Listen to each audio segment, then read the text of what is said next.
Hey everyone, this is Steve with Project Freedom. Today I'm going to be talking about the project, which is your camper van conversion, and utilizing some project management techniques to get that job done. Now, I didn't really realize it when I first started in thinking about having a converted camper van of how big of a project it was, really, and how much it entailed. And it's really like building a small house in a way because you have to have skills for various different applications like plumbing, electrical, and everything else you'll need for building your camper van. And organization is important, having a routine and keeping track of everything. If you're going to be building it from basically a bare van, you're going to have a lot of tools and a lot of materials to keep track of. And it's going to take you months to do it, depending on what you want to put into your van. Given that I had a ambitious goal and design for my van, it's taking me months, and I think it usually does for people. Sometimes it can take even years. I wanted to talk about organizing the project, staying on task, and I have a lot of business experience myself. I previously was a family lawyer and I owned my own law firm, had about up to 15 employees. And I started that in 2011 and I ran that for 7 years.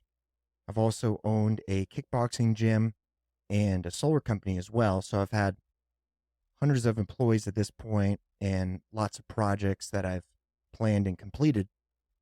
And the camper van conversion is similar to those projects that I've already completed in my life and different in some ways as well. Essentially speaking, all projects are the same in the steps that you take.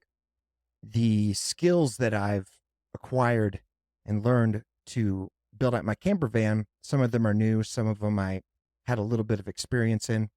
That's really the fun part in learning new skills and learning about electrical and plumbing and all those things. I really enjoy the learning process and improving myself. That's definitely the most fun part for me.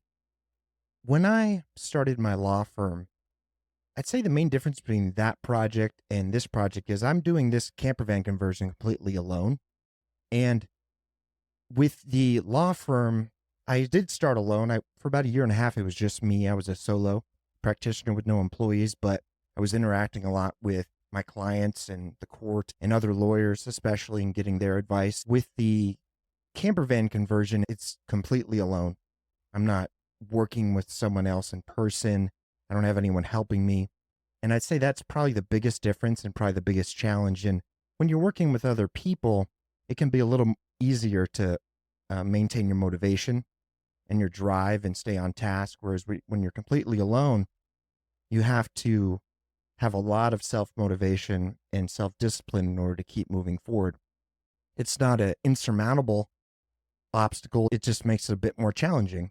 And fortunately, I'm a self starter and I always have been, and I've done a lot of things on my own at this point. So it's not something that is stopping me, but it definitely requires a little bit more effort to stay on task since I'm not really accountable to anyone but myself. And so it involves things like setting my own deadlines and sticking to them and taking them seriously. Obviously, deadlines are very useful when it comes to completing projects for people. Without a deadline, it can be very difficult to complete something in a timely manner. So the camper van conversion project, it takes a while. And again, that's another challenge where when you have a project that maybe you can complete in a week or two, or maybe even a day, you can see that completion and it really helps keep you on task and motivated. When that completion date is far out, months out, it can be more challenging to keep the drive and motivation to push yourself through it. And I'll talk about that as well. But when I started my law firm, I knew it was going to take a while to make money and to be profitable and to grow it. And I had people at the beginning tell me, you're going to fail, you're not going to make any money. These people are always around. And one of my heroes, Arnold Schwarzenegger, calls these people naysayers. And he says, ignore the naysayers. And they're always there. And the more successful you are, the more you want to do with your life, the more it shines a light on what they haven't done in their life and what they're and the dreams that they're not going after. So it upsets them, and they, instead of looking at themselves and changing that, they'll tend to just try to make you fail. So you might have those people. I definitely have those people in my life with a camper van. But at this point, at 42, having done a lot in my life, I don't even, it's very easy for me to ignore them. It doesn't affect me whatsoever. I just say, thanks for sharing. And I don't even really have a need to respond whatsoever. I just say, okay. And then I just keep doing what I'm doing. The same was true with my law firm. I'd say I was a little more to that type of thing. This was 15 years ago or something, but I always use that, the naysayers and what they said, as fuel. And when someone tells me I can't do something, I use that. I've always done this, but it's something that Michael Jordan did a lot. If you watch The Last Dance about the Bulls in the 90s, he talks a lot about taking things personally. And if people would tell him something he can't do something or challenge him, he would use that to motivate himself. And it's a really great technique. And so I used all those things that people said about my law firm to keep me going on the late nights and the long days and the weeks. And it's for me, it's like dumping gasoline on the fire. It's one of the greatest motivators for me. Now, with the camper van conversion, it's going to take a while as well.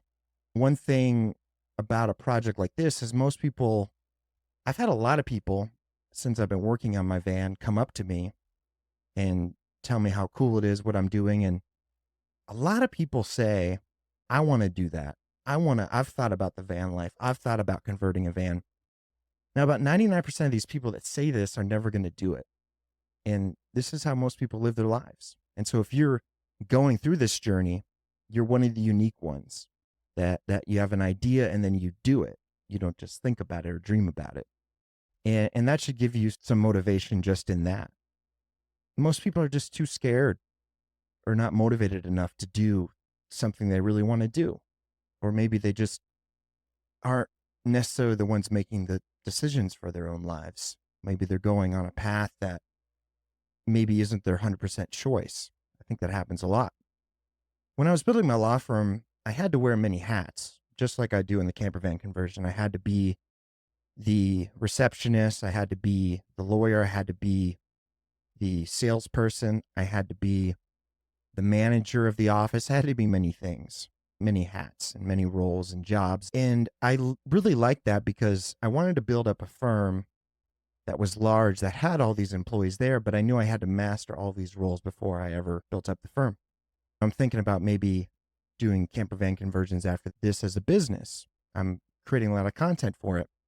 And I have to master all of these small roles and tasks before I can do that, before I have employees doing it for me or what have you. And that's the fun part for me.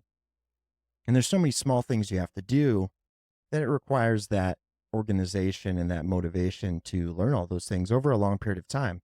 A lot of people start things and they just don't finish them. And for me, when I start something, I really, it's important for me to have the integrity to finish it. That if I start something, I'm going to finish it. I'm going to complete the mission. I'm not going to leave it half finished. And I think that's important that people have that as well in completing this project. When I first got out of law school, I was working in a personal injury firm, but I decided I didn't want to work for someone else pretty quickly, and I started my own. And at first, I was practicing all kinds of different areas of law, which required me to learn all those. An interesting thing about law school is they don't actually teach you anything about practicing law or being a lawyer or anything about these areas of law you might practice in the county or state you're practicing in. So you have to learn everything, 100% of what you're going to do after you get out of law school. You just read these old cases and they say they teach you how to teach yourself. And they teach you how to think like a lawyer, but they don't teach you anything practical whatsoever. And so I had to get out and learn all these areas of law. I eventually, after a couple years, decided to practice family law, divorce and custody, and order protection hearings exclusively, but that I was practicing several areas at first, which required me to learn all those things, and the camper van conversion is the same as that. In doing my law firm, I already mentioned this, I had to wear a lot of hats, learn a lot of things. I had to get the office space for myself, all the procedures for filing with the court, billing software, accounting software, computer software for running my practice, marketing, the website, internet, search engine optimization, relating with clients, sales and closing, because as a lawyer running your firm, you're a salesperson, court decorum and behavior, networking, business growth, managing my personal life on top of all that. And with the camper van conversion, you're doing a lot of different things as well. With me, I'm also creating a lot of content, so it requires that I spend time on that and understand and learn that as well. So for me, this is really the fun part. I can't just do one thing and one boring job every day. I have to be overwhelmed and really challenged every day of my life with a big project and a lot of different tasks and roles. If not, I get extremely bored. And so having a big project like building my firm or the camper van gives me that. And it can't just be simple. I've got to be doing many things at once and have a lot on my plate to keep interested and engaged.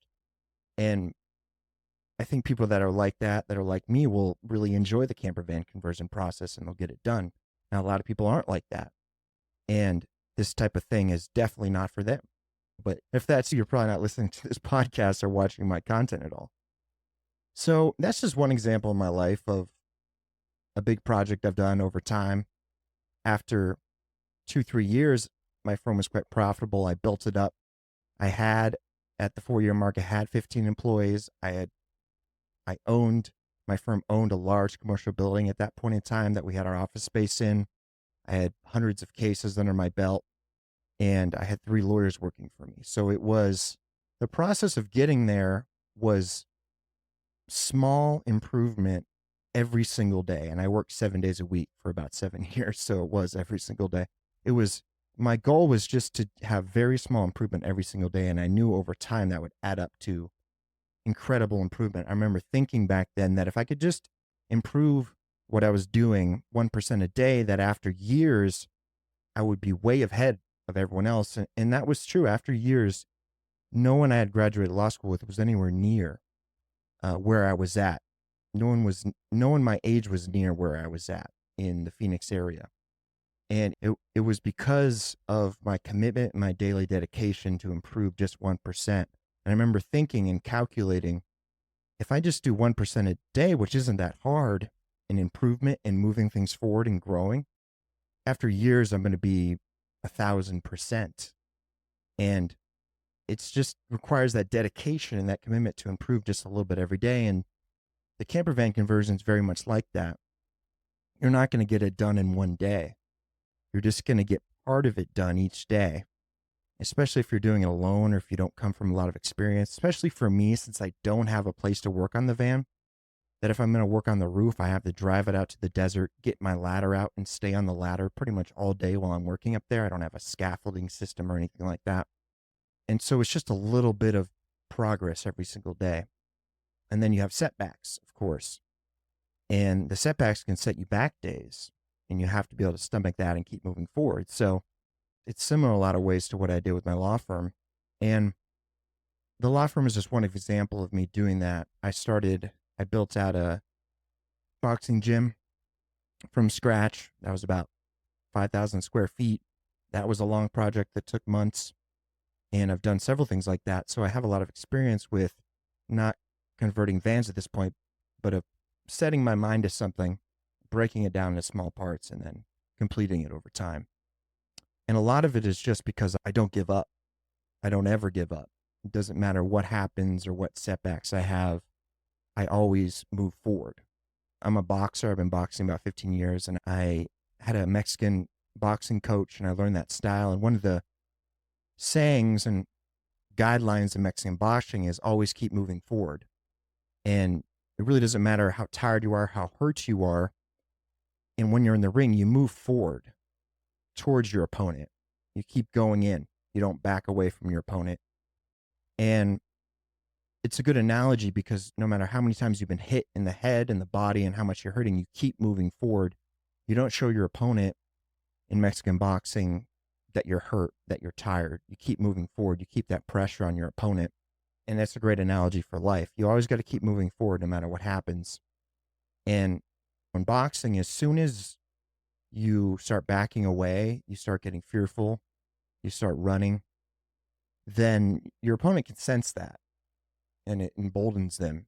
You can sense it, and then you start to lose more and more confidence. And that's not good for boxing, not good for anything in life.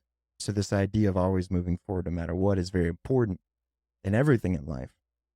And how someone does one thing is how they do everything.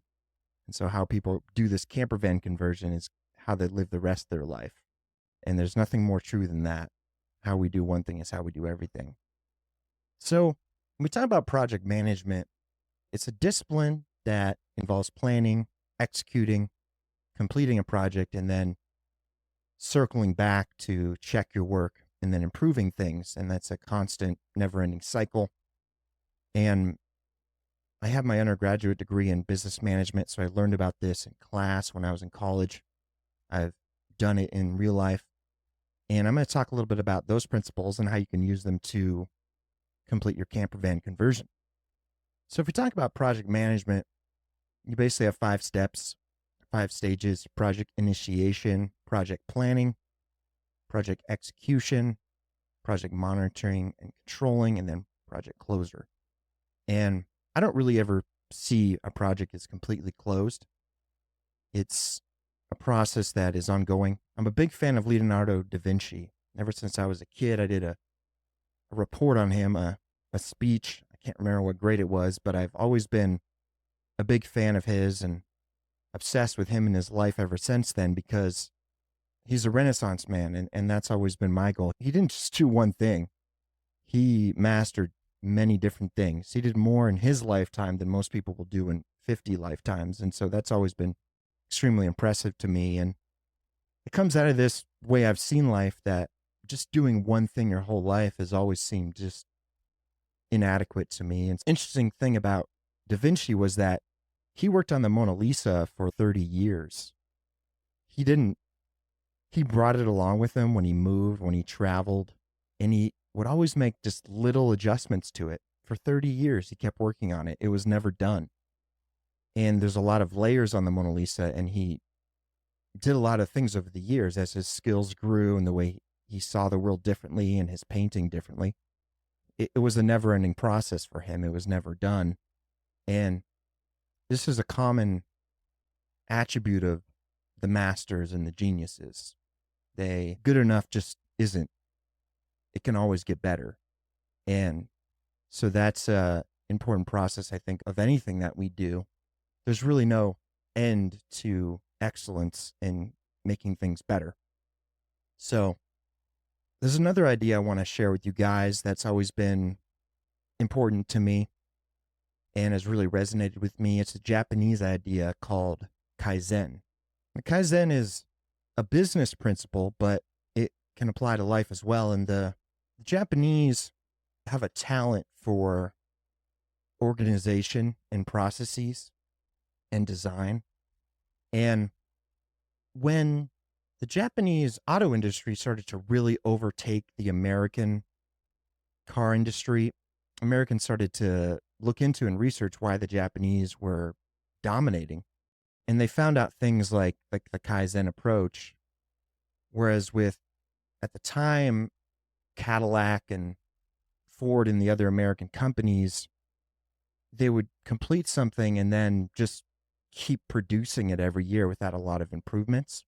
Whereas with Toyota and Lexus, they would just keep improving it year by year by year. And the Americans learned this, and this idea has been implemented in a lot of businesses. And it's similar to the project management stage, as I said, but a bit of a difference is you always repeat it. It never ends. That's why I like the Kaizen approach. You can see number 1, brainstorm, standardizing; 2, measuring; 3, comparing; 4, innovating; 5, standardizing; 6, and then repeat the process. So the difference in the Kaizen approach is that you always create standards. Basically, you brainstorm your idea, you create a standard based on what you know. A standard is like a standard operating procedure for creating something. As you're implementing your standard, you measure it. and see how well it's working. You compare it to any comparison points you can have. If you can improve it, then you innovate improvements and changes. And then based upon the new changes and the better improvements and processes, then you standardize again, and you just keep doing that and keep doing that and keep doing that. And so when it comes to the camper van conversion, you'll be doing a lot of things repetitively. And so you'll be hopefully doing this where you'll learn something, you'll make mistakes, and then when you continue to do it, you'll get better and better as you go. And you'll develop new standards, either written or just in your head, of how to do things faster and more efficiently. And we all should be doing this naturally. So I'm going to talk a little bit about the importance of a vision and a mission and values and how everything comes together when it comes to goals. Obviously, having a vision is extremely important. And I always say that humans are really chickens with their heads cut off without a vision. And one of my heroes, Arnold Schwarzenegger, he talks constantly about having a vision. And I've always been amazed by Arnold because when he was 15, he was growing up in Austria in a relatively modest, poor household with, at the time after World War II, people just didn't leave Austria. They didn't do great things. They just plugged themselves into the system and they just did something for their whole life like his father did. His father was a government worker and Arnold didn't want that. And when he was 15, he had a vision of being the greatest bodybuilder on earth, being a great actor, living in America, being an American politician. At 15, he decided he was going to do all these things, and he was obsessed with his vision. He kept thinking about the vision. He would see it every day. He'd make it more detailed, and he moved his whole life around that vision. Now, most people, especially in modern times, don't have anything like this. They don't even think about the future. They're just reacting. They're just surviving. And having a vision for your life is important. Having a vision for your camper van is extremely important. And your van life, for what your van's going to look like, what your life is going to look like once you're on the road, what you're going to do, how you're going to be, how you're going to feel. The more you think about that, who's going to be with you maybe on the road, the people you'll meet, the more you think about your vision and the future and develop it in more detail in your mind to where you see it extremely clearly, you see what's going to happen, you see what you're going to do, you see what your van's going to look like, the more compelled you're going to be to move towards that, the more motivated you'll be to move towards that. Our minds are very interesting. Whatever you feed it, it will focus on and it will give you. And a lot of people feed their minds with not very good things.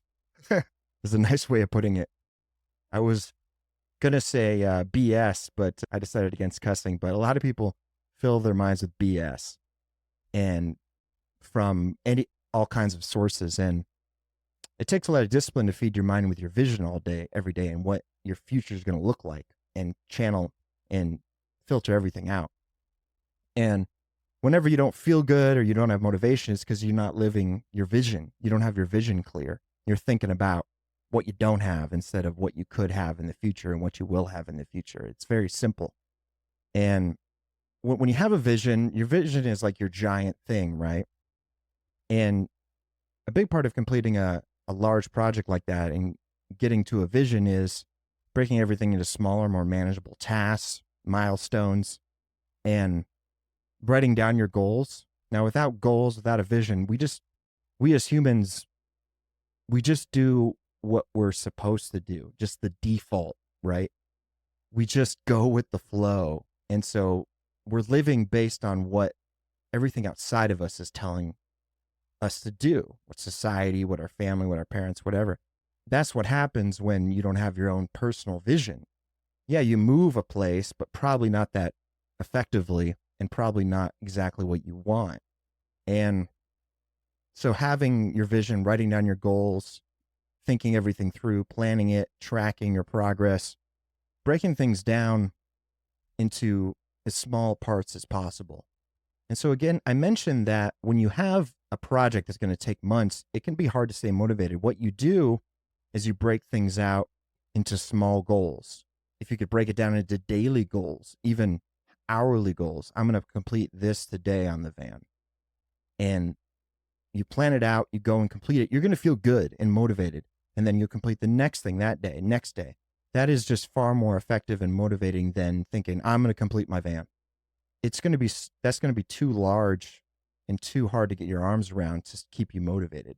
Having these little things every day, every hour that you're driving towards completing will give you that motivation to keep going, especially if you're doing this work alone.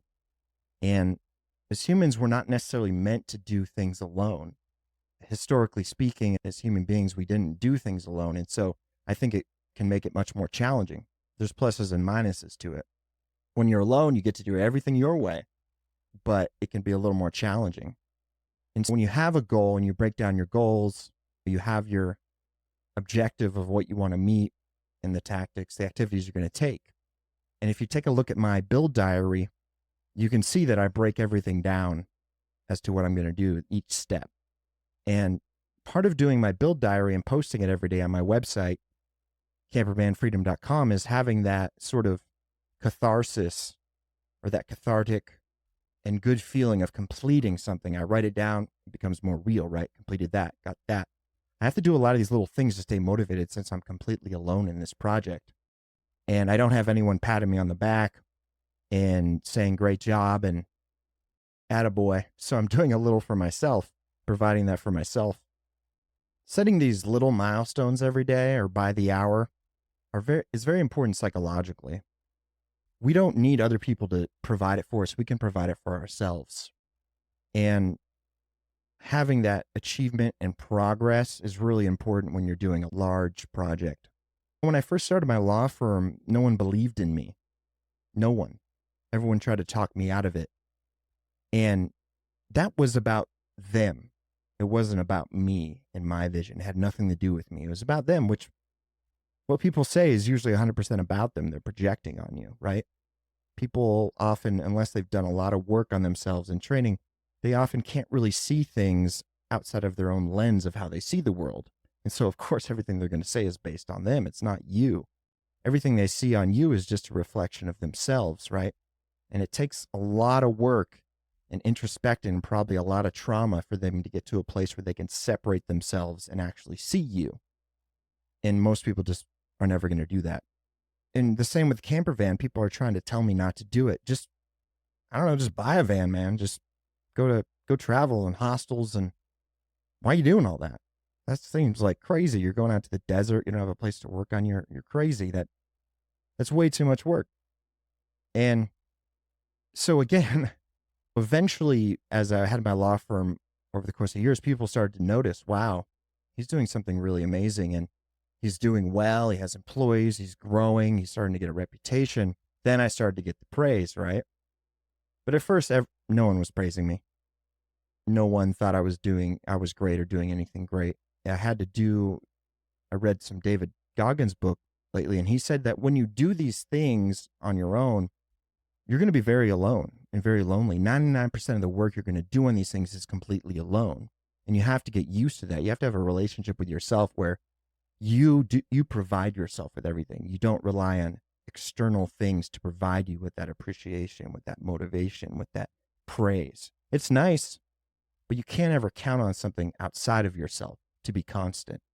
You can count on yourself inside of you, giving you that praise and that dedication and that attaboy, attagirl. I've had some setbacks that have been difficult. Both of them involve my roof. I've never had a vehicle with a roof this high. And I came from a low Mercedes sports car into the highest van basically on the market. And I was looking for a place. It was raining a lot in Phoenix in the winter, which was uncommon. So I was trying to find a place covered that I could work on my van. I drove into a parking garage, and I can't really explain why I did this. It can be hard to conceptualize your roof of your van and a concrete ceiling.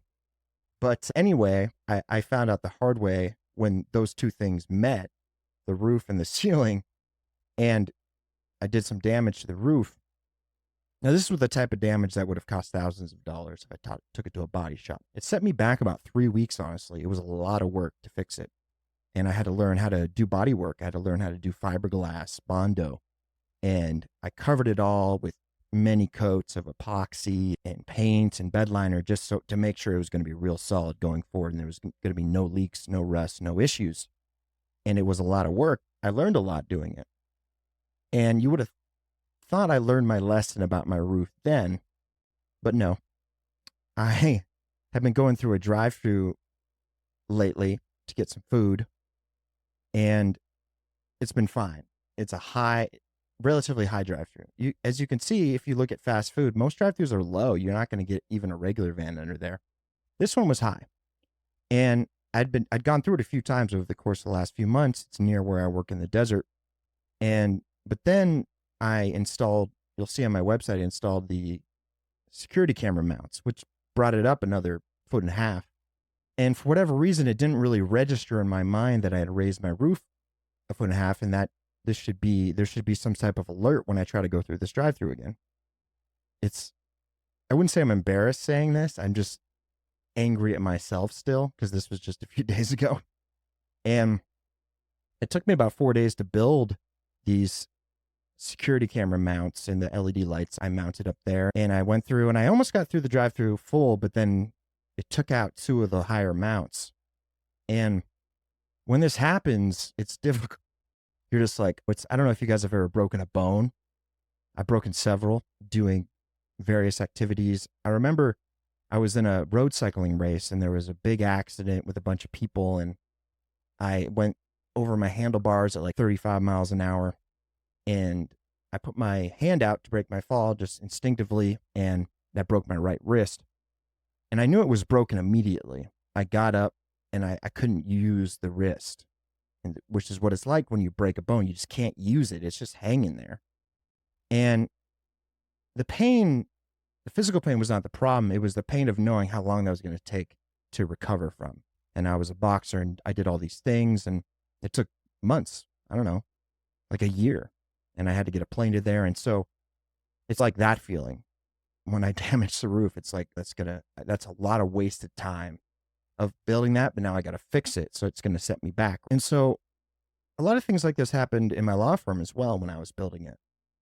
I remember drafting pleadings or doing things, and then like Word crashed and I lost it all and it didn't save, or things like this happen in life where you do a lot of work on something, maybe over the course of days or weeks or months or years, and then something happens where all that work just disappears.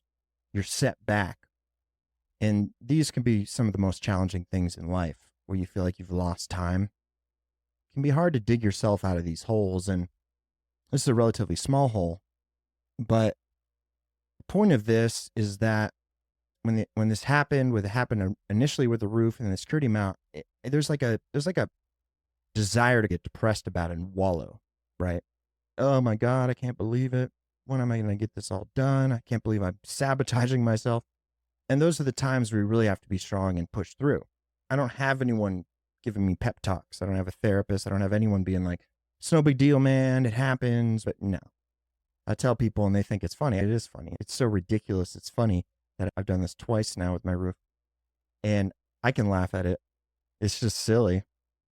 And sometimes I really laugh at myself at doing these stupid things, but it's just, you just put your head down and you keep moving forward. Suck it up, move forward, keep completing. Now, I lost several hours fixing this, about 5 hours. Fortunately, it was an easy fix. I actually made a video about it. You can see it on my website and on YouTube. I videoed the damage, and then I showed you what I was going to do to fix it. Fortunately, the 80/20 extrusion itself, which was the main structure of these mounts, was not damaged whatsoever. I know it was a learning process too, because I realized that at no time in the van is no concrete is going to come into contact with my aluminum extrusion framing. So when concrete comes in contact with it, like it did with the mounts, it's good to know that the extrusion itself cannot be damaged by that. The extrusion itself was completely fine. It failed at its weakest points, which it always will do, which is the connectors that are connecting these together. But you could see the strength of it even then. That you could see with all the bolts into the T-nuts in the channels of the extrusion, I had used thread lock liquid, lock washers, flat washers. I really tightened these up. And so you could see how strong it was. It didn't rip the bolts out or the T-nuts. It actually ripped the metal connectors, the angle connectors that I made. It ripped through those. And so that's never going to happen inside the van. Nothing is ever going to put that much force. Even in a car accident, it's not the same force as something physically colliding with it that's concrete, right?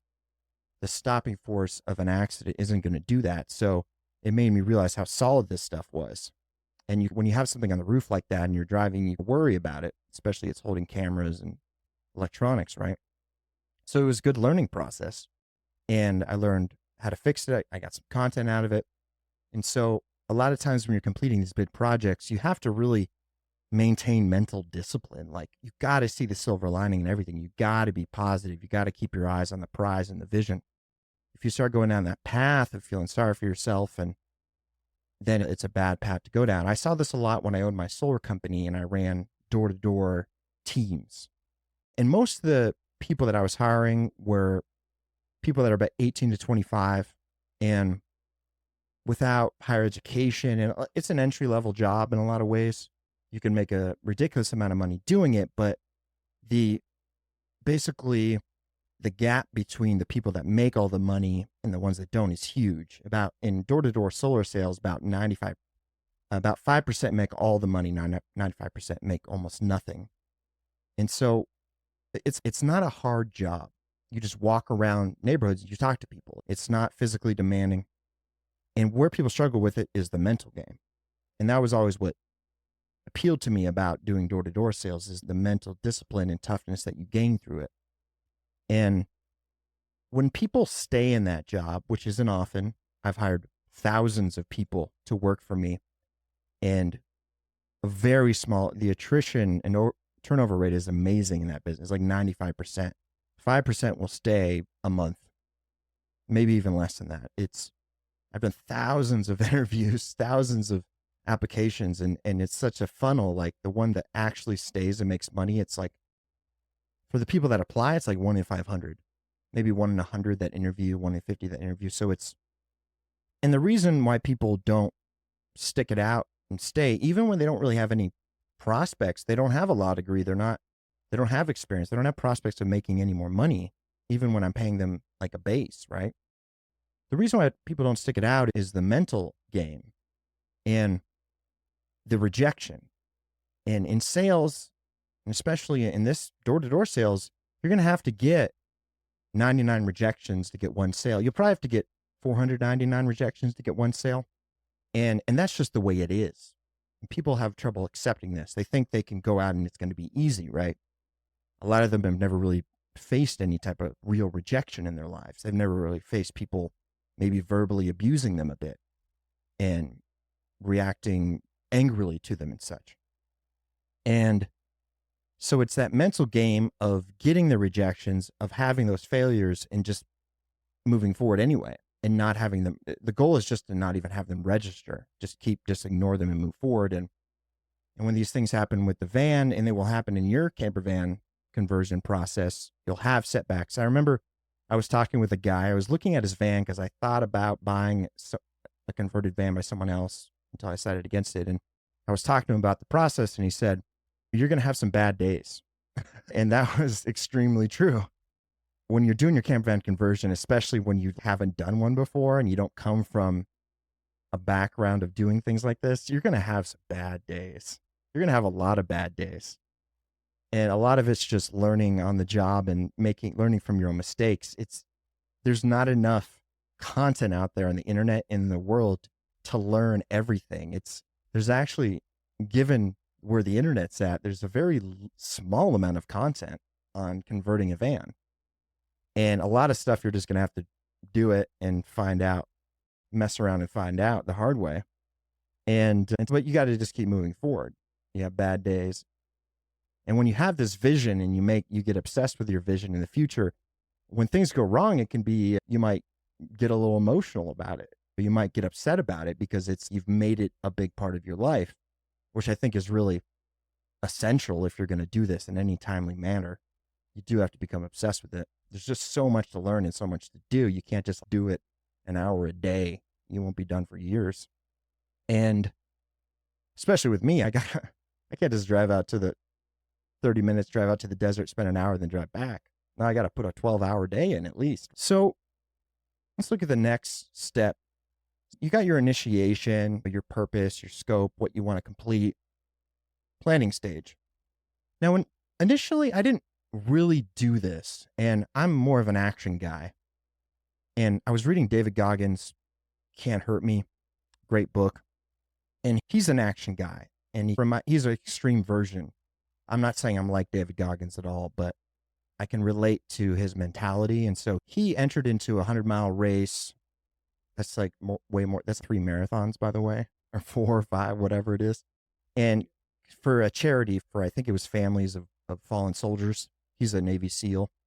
And he didn't train at all for the 100-mile race. He wasn't even doing cardio weeks before it, and he just did it. That's just like a bad idea. And he's so crazy that he wouldn't give up, even though his body had fractures and he was going to die. He was so broken, right? And so I tend to take action in things. And some people are like, they have analysis paralysis. They're not action people. They're going to plan forever, not actually do it. I tend to be more on the side of just taking action without planning. But given my situation where I don't have a place to work in the van, I had to take in the desert, I was forced into planning more. And it was really a good thing. It was difficult because I have some impatience, but I used a program I did a lot of research, and I used a program called SketchUp, which is a CAD software. There's a lot of different CAD softwares. I think SketchUp is used because you can get a free version, and it's relatively easy to use, relatively user-friendly. There's definitely a learning curve with SketchUp. You're going to have to put days and weeks in to really get the hang of it, but I planned everything out in SketchUp, and this was part of my planning process. Not only did I write down everything I wanted and visualized it, but I actually built it in SketchUp, and I have that on my website under the Design tab. Here's a little graphic with SketchUp. So SketchUp, you basically have a 3D plane, and then you move inside there and build your van out. It's time consuming, no doubt about it. It took me weeks to build my SketchUp design, and you have your learning curve as well. It's not a fast process, but there's really no other way for you to build like an accurate model of what you're going to do. I'm having some trouble doing a screen capture here. So I'm just going to bring up that picture and use that. So basically, once you're in SketchUp, you can download it for free and check it out. A nice thing is that I found a model that was semi-accurate for my Ford Transit high roof extended. And I basically built it out from that model. If you go on my website under design, you'll see it. You can click on it without SketchUp to see my model and check it out. And likely for your van, especially if you have a Sprinter, you're going to be able to find models in the 3D warehouse of SketchUp. Or you can find them online if you're using another program. There's several CAD programs. There's AutoCAD, which is like the original. There's Adobe Dimension. There's many different ones. You can search Google or ChatGPT. It will tell you what all the programs are. And you can see that I built it it doesn't have the whole van in my model, but it has the framing and the important parts. And that's important.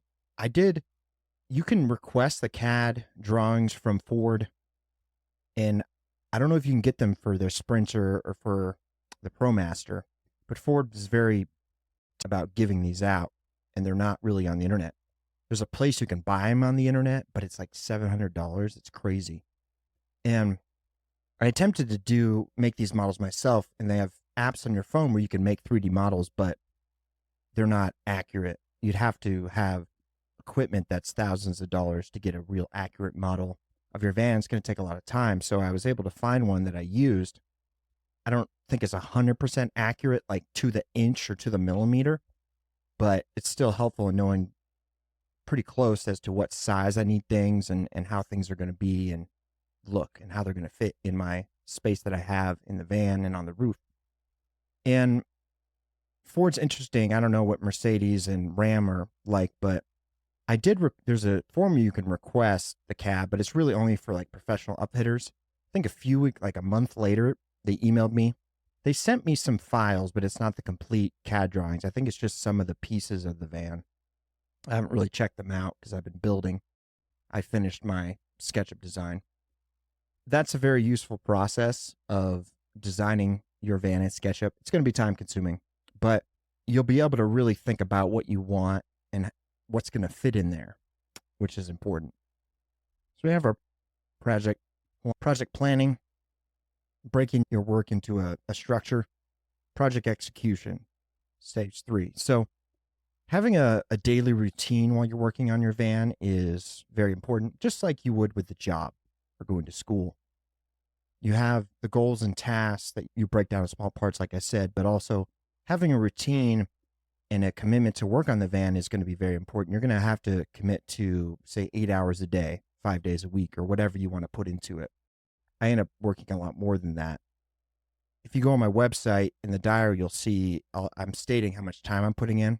Also, a website like Far Out Ride, they have a lot of guides and such, and they tell you the time. And at first, when I was reading the Far Out Ride guides before I started all this, I was like, wow, that's taking them a long time. I'm going to be faster. Nope. It's coming out to a similar time. I think with my interior van heater, my diesel heater, I think it took them 25, 30 hours. And I'm like, I'm going to get that done faster. No, it ended up taking me about 20 to 30 hours to do that. And there's just things that come up that take a bit longer, especially if you're working like under the van or on the roof.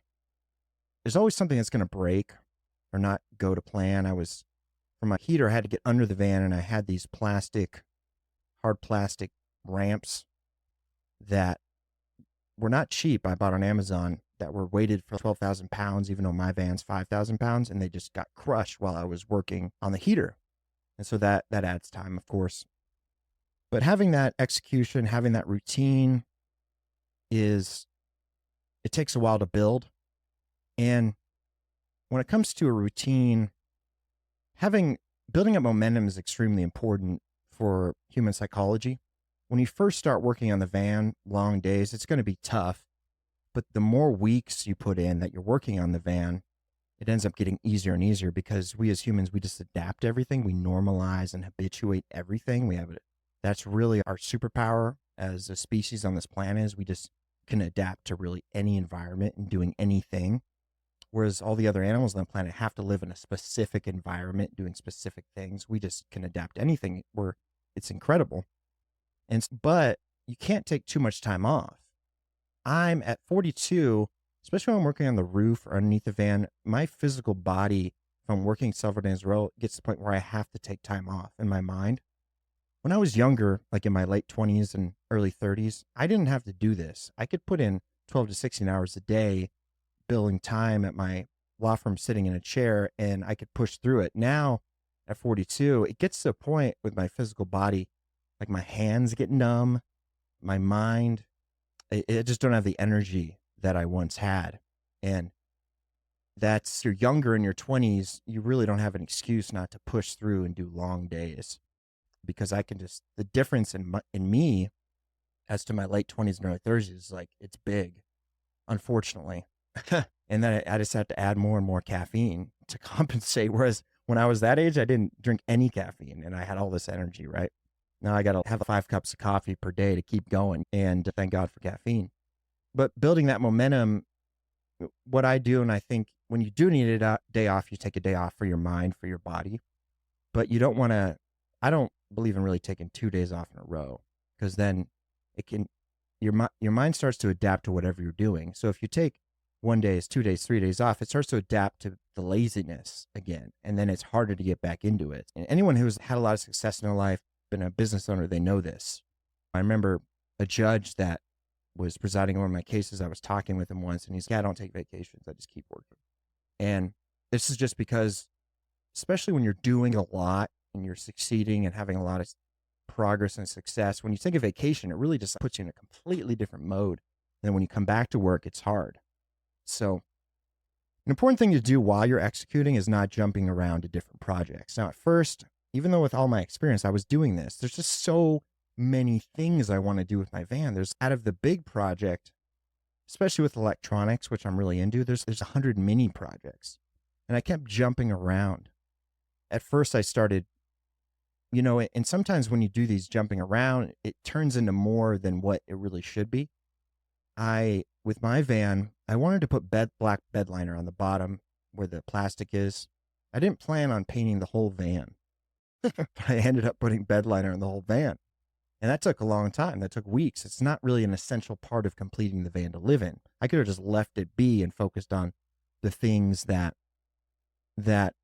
I needed to complete, like the electrical system, the water system, the bed, to live in it. But I spent weeks on just painting the exterior of the van. And that was not a good use of the time, because there's also, when you're looking at the van and to complete, there's going to be certain projects that you're excited about and certain projects you're just not excited about. There's going to be an emotional pull towards certain parts. And at first, the aesthetics of the van, I had an emotional pull towards them. I'm like, oh, I want to make it look cool, right? Now I don't care at all. I'm just trying to get this thing done and focusing only on the essential things, and I can complete other things later once I'm on the road. I'm planning on leaving and doing work on the road as well and bringing my tools and materials and such. And so I got drawn into, and I'm going to do more content on painting the exterior of my van with bed liner, but it ended up being way more than I initially wanted. And some things happened where it sort of necessitated that I just cover the whole van in bed liner. It's also good for me because I'm rough on things. So with the bed liner, especially the black bed liner, which I've sprayed on my whole van, if I run into anything or anything smacks the van, or once you have bed liner on the whole van, several coats of it, the dents aren't even going to show, and you're not even going to, the minor dents you might get aren't even going to be there, right? Because that stuff's more tough than what you buy the van at. And then if anything does smack the van, all you got to do is just spray some bed liner on it. Boom, easy fix, right? It's textured, it hides pretty much any blemishes. And so that's good for me, especially even now when I take it in the desert, like I'm like whacking into trees and bushes and it's slamming into the van. And I know I'm going to be off road and smacking into tree branches, especially since I'm building. Now I've decided to build the roof up to about 12 feet because I'm going to be putting some storage on top and then putting the panels on top of that. I thought about doing a trailer. I'm like, nah, I don't want to pull a trailer. So I'm going to create more storage on top of the van.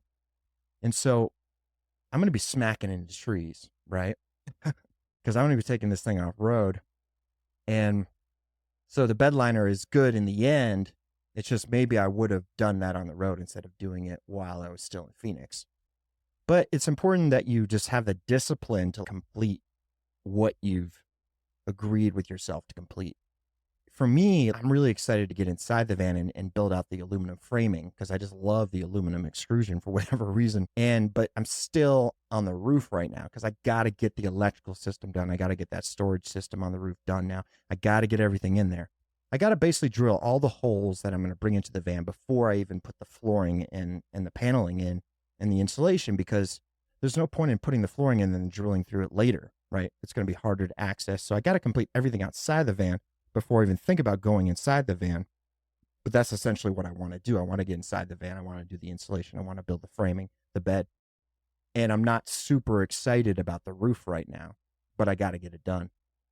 It's also more challenging work. I'm up on a ladder all day. I'm using my hands to these little electrical wires. And when underneath the van, that's like a nightmare. When you don't have a lift and you're looking up all day, it's no bueno, but you got to get it. I got to get it done.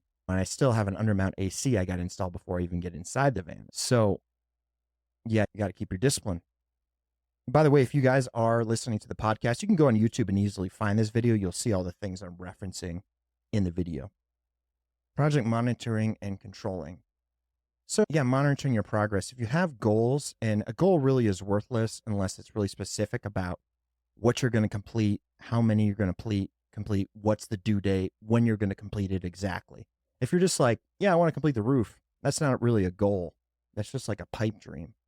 When you break the roof down into its various parts, like with me, I have goals for When am I going to install these solar panels? When am I going to install the LED lights? When am I going to finish my PVC electrical wire conduit system? When am I going to do my storage system? You got to have goals, and then like, this is the amount of time I'm going to spend on this. Otherwise, we as humans, we just tend to get lackadaisical on completing things. It's just the way we are. So when you have that set goal, that time, you keep yourself accountable. So that's the monitoring and controlling that you're going to do. Project closer. So obviously, I don't think I'll ever be done with my van, honestly, because even when I'm on the road, there's always been little things of me doing. The scope of what I want is just too large. I'll probably sell it or start building a new van before I ever complete everything I want. And I'll get into more of what I'm going to be working on in other content, but that's part of it for me. It's not, I just read David Goggins' second book, Never Finished, and it's a common thread if you read biographies, if you read self-development books. It's a common thread between all successful people. They're just never finished. There's no finish line in life. You can't live long enough to get there. So it's always a constant improvement process, constant building. Just like I said with Da Vinci. Da Vinci died before he, in his mind, finished the Mona Lisa. We think it's like the most famous piece of art in the world, and we think it's a masterpiece. But with him, it wasn't. It wasn't done yet. It could get better. And only the really high-powered people, the ambitious people, will understand this concept. And they really get it fundamentally and theoretically, philosophically. People that aren't super ambitious, they always have the same response to this. They say, if I'm never satisfied and it's never done, then I won't be happy, right? I want to be happy. And what they're missing is that happiness is not a destination. All the wisdom of the ages states that happiness is not something you can reach. Happiness is in the journey. And because life is a journey. And so the journey of completing the van, the journey of always improving it, that's where you can find happiness in yourself, right? Happiness is never a destination you're going to reach. There's a lot of quotes on this, but they go, if happiness is your destination, you're never going to be happy because you're never going to reach a destination in life. It's just a constant journey. So that's really the way the camper van is. I'm going to learn a lot. I definitely plan on doing more camper van conversions after this. Maybe as a business, maybe just personally. And the second one I do, of course, is going to be a lot better and easier than the first one. The first one's the guinea pig, right? So that's what I have to say when it comes to camper van conversions, project management. And you can really utilize a lot of these skills and tools that I've given you today to assist yourself. There's a lot of software you can use too. There's a lot of software out there to do project management where basically what it does is it will help you break things down and organize things into small pieces. And it can help you set goals and track your progress. And you can put images and all kinds of stuff in there and keep track of everything if you're so inclined to do that. I write things down, but I don't necessarily need to do all that. It's going to take a lot of time to do that. But some people are inclined to do. A lot of the way I track my progress is through putting out the content that I'm doing. And I just use Google Keep, which is just a simple note-taking program to track my goals and everything. So I try to keep it simple as possible. But by doing the content, I'm really tracking my progress. I'm talking about it.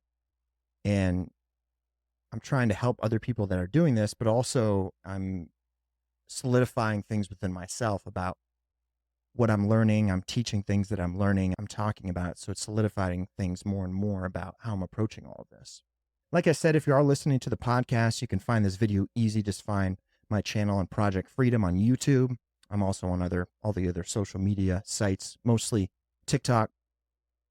And if you have any questions, please make comments. Please share your experiences with your own camper van conversion and via social media or YouTube or whatever it is. And I'd love to hear more from people that are listening to this. I'll definitely respond to your comments. And I'd like to establish a community around the content, and we can all help each other. And also subscribe to the podcast, to YouTube, and follow me on social media. Hope you guys have a great day.